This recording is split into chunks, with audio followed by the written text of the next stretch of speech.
Uhuru, brothers and sisters, welcome to Beyond the Boundaries. This December 8th, 2018.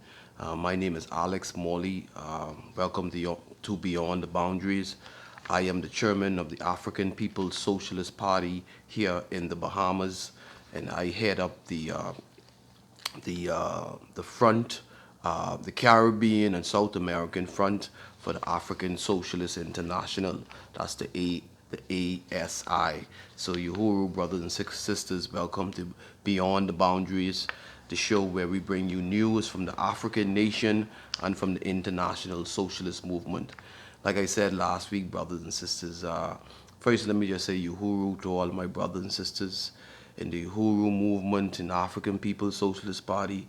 Uhuru to all of my brothers and sisters in the Rastafarian movement, Rastafari, Uhuru, One Africa, One Nation, Uhuru brothers and sisters.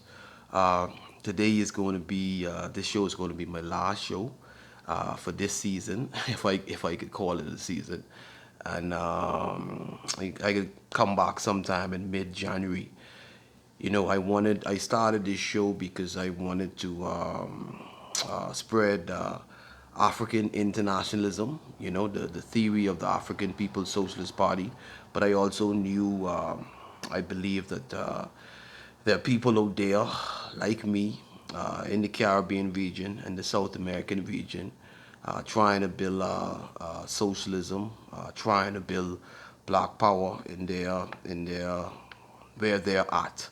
So I wanted to be just to let those people know that they are not alone, and to let all of the socialists all over the world, all the progressives and the socialists all over the world, to let them know that they're not on their own, and to let the people in the Black Power movement, the African liberation movement around the world, to let them know that they are not on their own.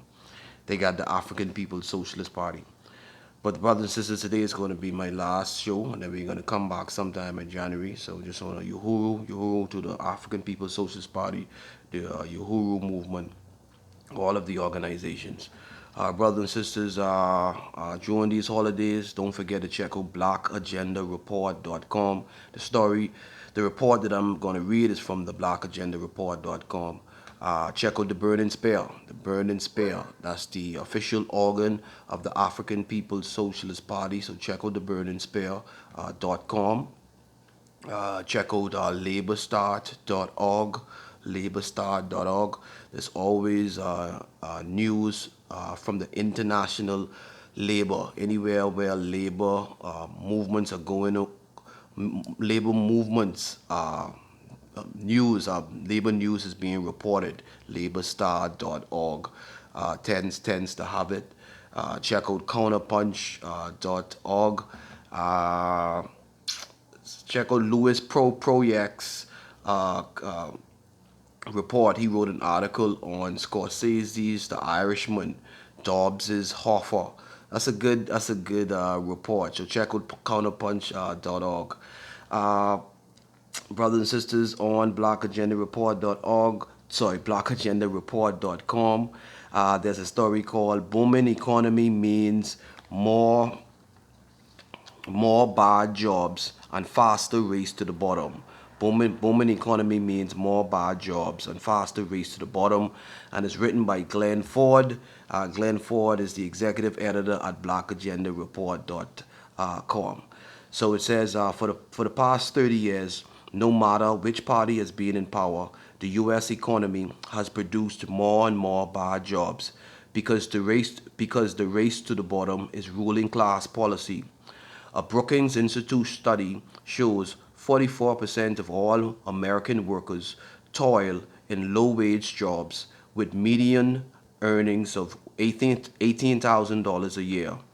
Most of them are adults in their prime working lives whose paychecks provide the main sustenance for their families, 20% of which live at below 150% of the poverty line. Blacks and Latinos are overrepresented in low paid employment, but more than half of these bad jobs are held by whites. The corporate consensus, shared by its monopolized media, is that the economy is booming. which only confirms that the race to the bottom is ruling class policy, no matter how much the liberals at places like Brookings bemoan the hardships inflicted on the working poor. Working class precarity is built into the system by design.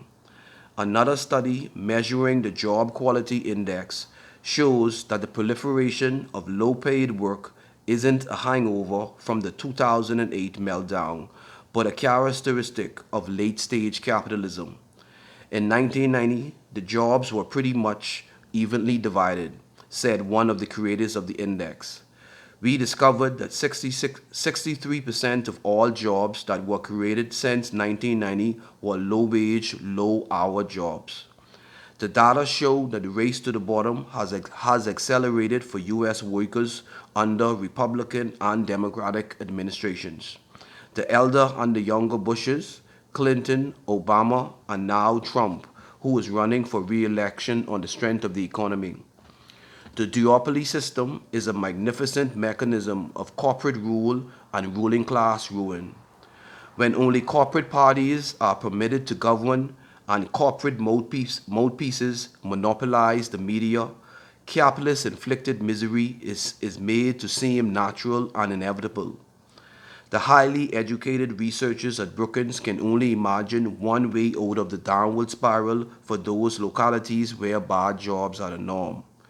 Attract and grow more high wage jobs by drawing new companies in and helping existing companies grow and increase their productivity. In other words, more capitalism of the more socially conscious kind.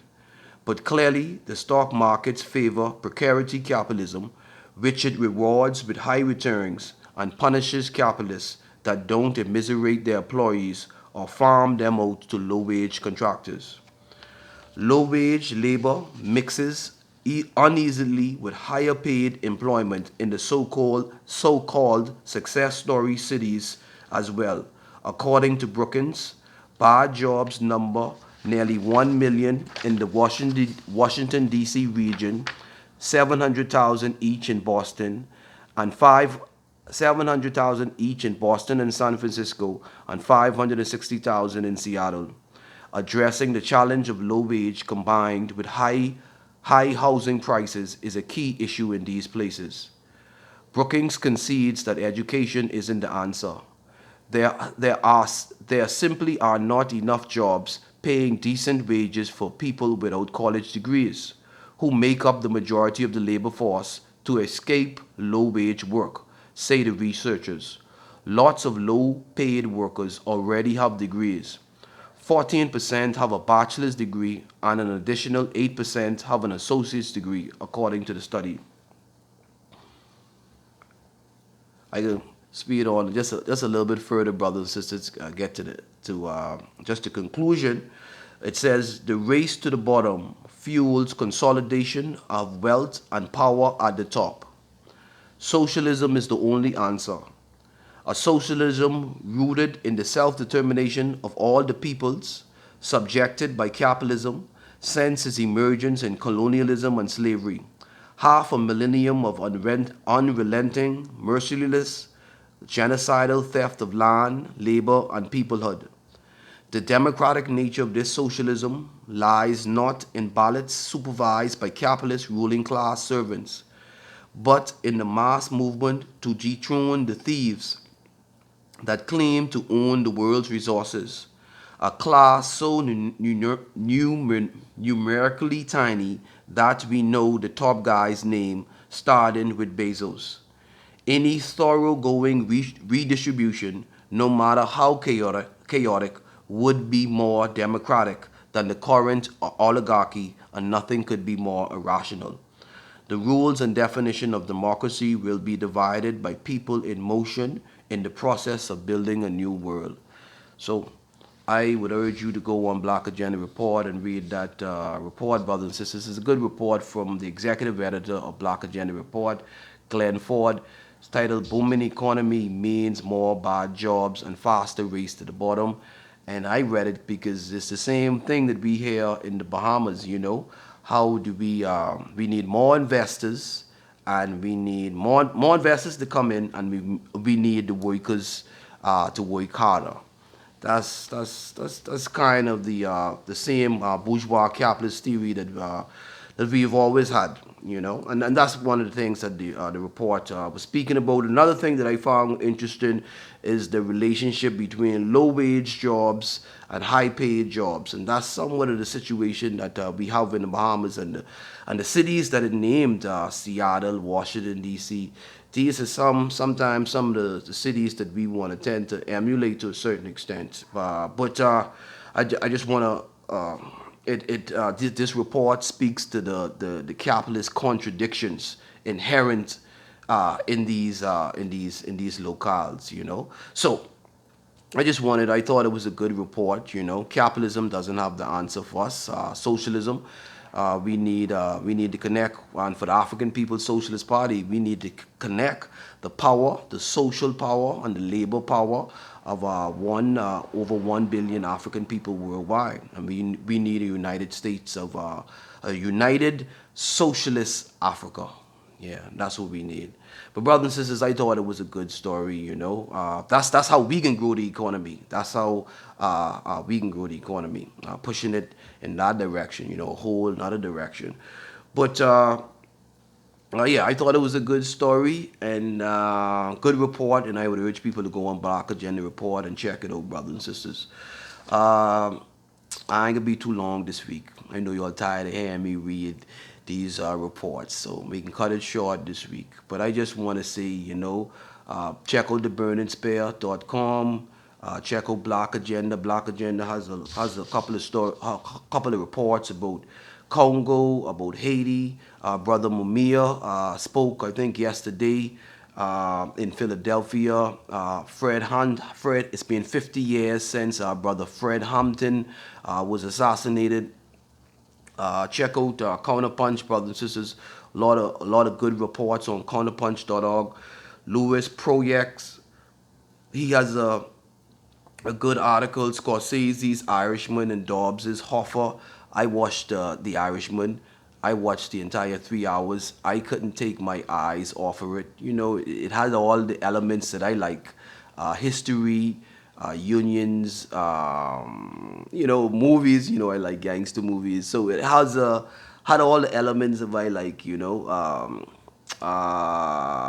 And when you read Louis Proyect's article on counterpunch.org, it has a socialist twist in it too. And in the movie, I thought that was the only unexplained part in the movie. The reason why Hoffa um, um, he had an issue with people being on time. I didn't know that. I didn't see that. But then when you read Louis Proyect's article on Counterpunch, there's a whole socialist twist in the life of Jimmy Hoffa. He had to basically. There's a whole history of how before the gangsters, the mob taking over had a big influence on the Teamster Union, but there were socialists, the Trotskyists would have had a big influence on the trade union movement too, and yeah, Jimmy Hoffa basically had to betray, his elders, socialist men who he had looked up to. But I go on Counterpunch and read Louis Proyect's Scorsese's Irishman and Dobbs's Hoffa, and I would say Scorsese didn't have to put that in there too, that thing about the time thing. So that's a good thing, right? Uh, Check out Morning Star, the Morning Star online. Check out the Morning Star online for art and culture, brothers and sisters. I must admit, I'm getting this from my wife. These are the people that my wife. I listen to them too, and she listens to these people in the morning. In the morning sometime. Leela Ike and Savannah. Leela Ike and Savannah. There's another lady there, but I can't remember that lady's name. But Leela Ike and Savannah, my wife. From the battle rap world, Loaded Lux versus A Verb. Loaded Lux. That's a good battle. Check out that bottle. Uh, Arsenal fan TV. You know what I mean? Leave them alone. You know what I mean? That's just some brothers and sisters, some people who just really love their team, and there's nothing wrong with building up a whole life around something that you love. So leave those. I love Arsenal fan TV for sure, for sure. Uh, before I even said it, I can't tell you this, but before I even said it, you said it. Rasheed Wallace. Rasheed Wallace. That's it. 14, 10 to 14 rebounds a game and key shots. Key shots. Key shots. Not, because you got two good guards, two really good guards. But Rasheed Wallace, that's the key. That's the key, bro. Rasheed Wallace. You said it. That's it. Yeah. Do what Rasheed do. Do what Rasheed do. That's all I can say. Rebounds, rebounds, rebounds, man. Rebounds. But anyway, congratulations to the boxers out there in the heavyweight division. What else I can see? I just came back from watching a movie with my wife, Queen and Slim. Queen and Slim. Yeah, I would interesting movie. That's what I would say. Interesting movie. I would say go watch it. I support our people. We gotta support our people. I would say go watch it, but I would also say good acting. Good acting. I like some good positive references and Richard Wright, Native Son. Yeah, yeah. I understand it. Yeah, but I guess I'm a little bit more old school. Yeah, I understand the story. I understand the context. I understand using a regular person. Yeah, so yeah, Richard Wright, Richard Wright, Native Son, and I know that there's a lot of issues with the Native Son, but yeah, like that's. But I would say go watch this movie too. It's an interesting movie. Yeah, but go read over the holiday. Read Richard Wright, Native Son. Yeah, I think it makes the see him point maybe just in a different time. Yeah, but uh, but that's what I prefer.